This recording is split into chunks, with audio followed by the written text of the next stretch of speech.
This is the Rabban Hormizd Monastery.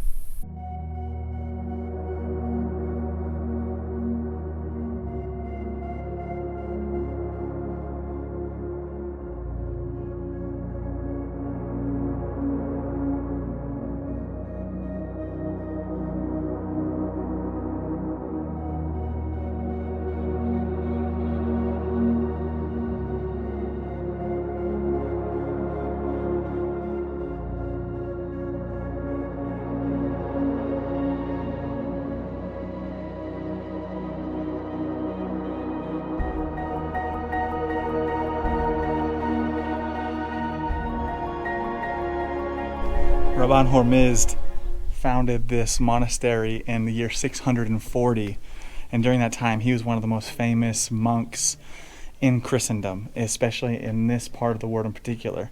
So whenever he started this monastery, it actually became the center of Chaldean Christianity for the next 1500 to 1000 years roughly. And he actually was buried here along with all of the other patriarchs. The church patriarchs were buried here up until the year 1804, whenever this area started to be so turbulent with the violence that they started to question whether they should remain in this monastery or move to another one.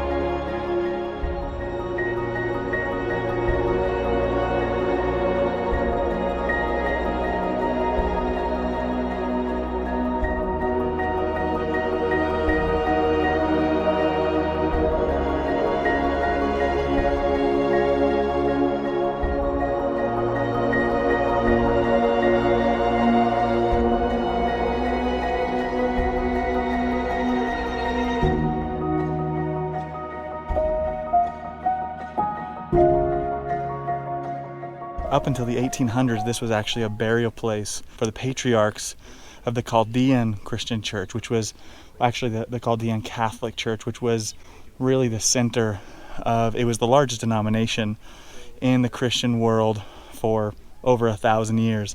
So these tombs that you see behind me are the remaining 9 tombs that are left, because this place has been attacked since that 1,000 years, especially since the time that Islam was founded, because this has been a Christian town Al-Qosh has been a Christian town for so long that it has been a target for attacks since it was founded, really.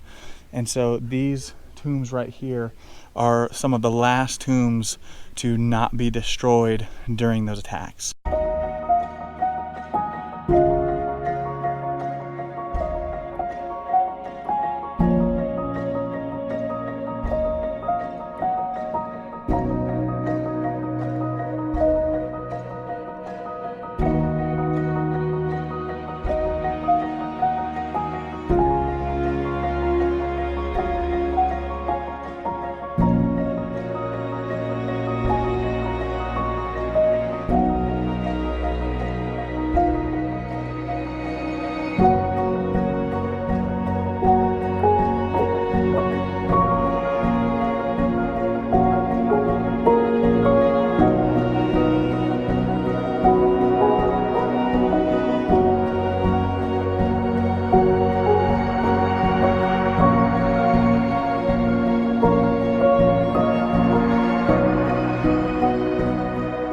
This place was attacked throughout the centuries, it became more and more likely and apparent that they were going to need to move to a safer location. And it wasn't until 1843, during one of the major wars, that a invading army came seeking taxes and money and whatever supplies they could for their army, and actually ended up attacking the surrounding villages in this area and killed over 10,000 Christians, taking everything that he could to supply their army. And it was at that attack in 1843 that it was decided that it was time to move away from this monastery and go somewhere else more safe. And they actually ended up moving just about a mile from here to the newer monastery. It was during that last final attack that the invading army came And in this monastery was one of the most ancient libraries that could be found. There were documents that were thousands of years old. And whenever that invading army came, they actually burned and destroyed the majority of the books and scrolls that was contained in that library. And that, along with all of the murder that happened, it was decided to move. So they moved about a mile from here, but it turned out to be a place that was much more easily defendable, much more fortified.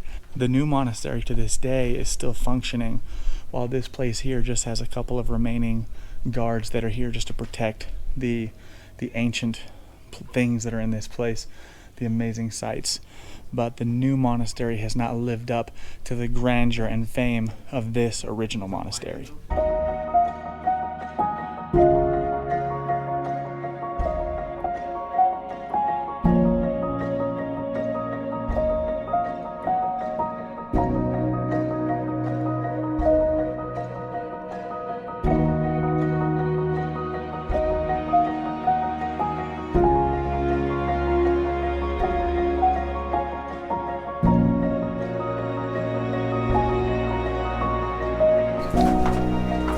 Imagine waking up every day to this view.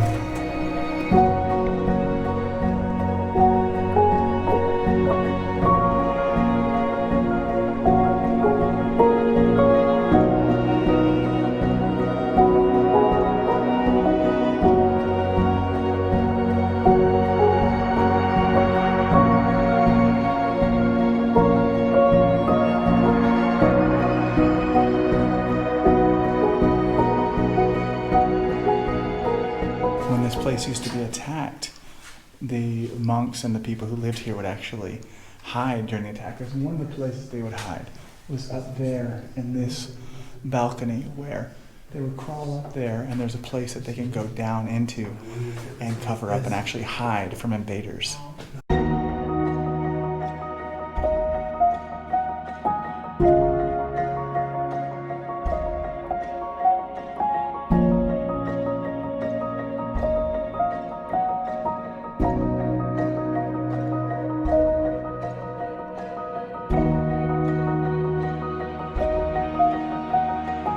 This room right here, whenever someone was possessed by a demon or had some kind of major problem, they would be brought to this room here in the monastery, and they would be shackled to one of these. This would go around their neck, and they would be left here all night. And they said that if someone stayed here the entire night, they would be healed or delivered of the demon that was possessing them.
If you want to see more videos like this, more history, more amazing places, please subscribe to this channel, like this video, click on the bell button so that you can get notifications whenever I upload new videos of all these places. Thank you for watching Beyond Home.